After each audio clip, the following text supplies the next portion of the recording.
Hello Amtgard, YouTube, and the internets as a whole. I'm here to bring you Amtgard Food Fight video number 2.5. So the reason I'm doing Amtgard Food Fight video 2.5 is in the interviews that I did last month in March, there were a few different points that got brought up that I didn't really want to cover in that particular video, but it was interesting enough to be able to put it in its own video. Here's an interview that I did with Dragon in River's End the same day that I did all of the other interviews. It gives a different idea on what Amtgard could be as a whole if we actually applied ourselves and organized ourselves in the same way that we do the Amtgard Food Fight. Okay, so Amtgard Food Fight, I think it's a pretty beneficial thing, but I feel that there's more beneficial ways to support causes while using Amtgard as a whole. I think that food kitchens are a very good thing for the community, but we're a international group.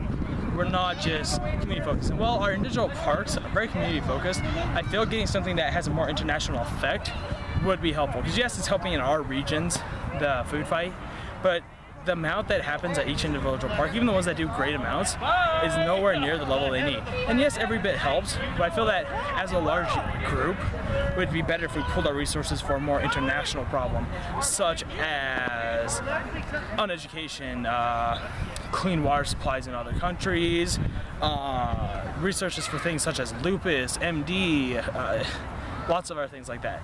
So I feel that it might not be a bad idea to branch into other things. But I think that the food fight is good, just it's so localized and it's so spotty on each region that I don't think Amtgard as a whole can really support it. And I think it might be more effective if they select a bigger entity, since we ourselves are a relatively large entity.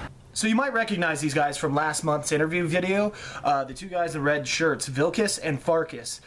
They went on to describe what Amtgard could be doing as a whole, as per charitable organizations. They did cover a lot of good information about the food fight and some good ideas that I'll be getting to later on this month on how to make more money for your park.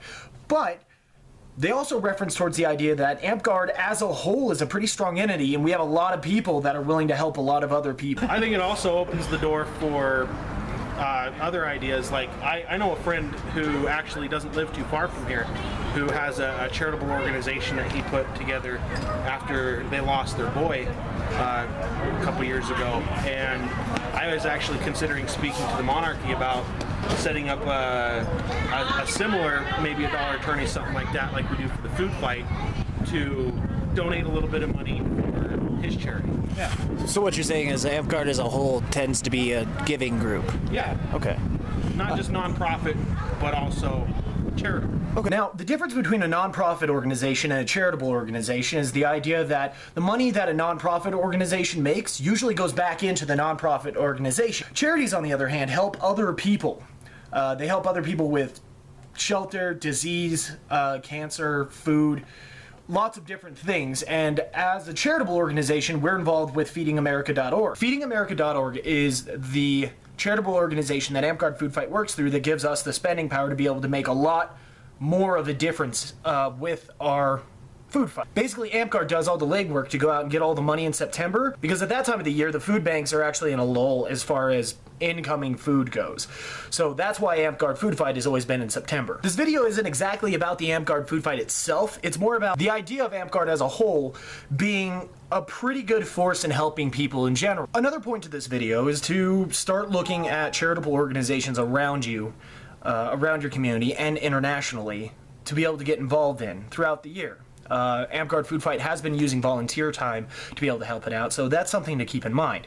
One of our members here in the Desert Winds actually uses his volunteer time throughout the year to be able to help benefit people during the food fight. The Red Cross is actually a very important group in this country.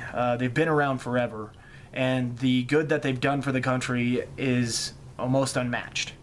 So if you guys would like, I'm going to put a link in the description below that can help you guys donate to the Red Cross to be able to help those people out in Boston, to basically give you an idea of how to help people around the country. That being said, anybody in Boston that's watching this right now, or anybody who knows anybody that was injured or killed in that explosion, my deepest condolences go to you guys. I cannot imagine what you're going through. I'd like to thank everybody for watching this video. Amtgard Food Fight video 2.5. I'll be coming out with another one this month, dealing in regards to how you can make more money for your park for the Amtgard Food Fight. In the description below, you'll find the Amtgard Food Fight website. You will find Red Cross's website.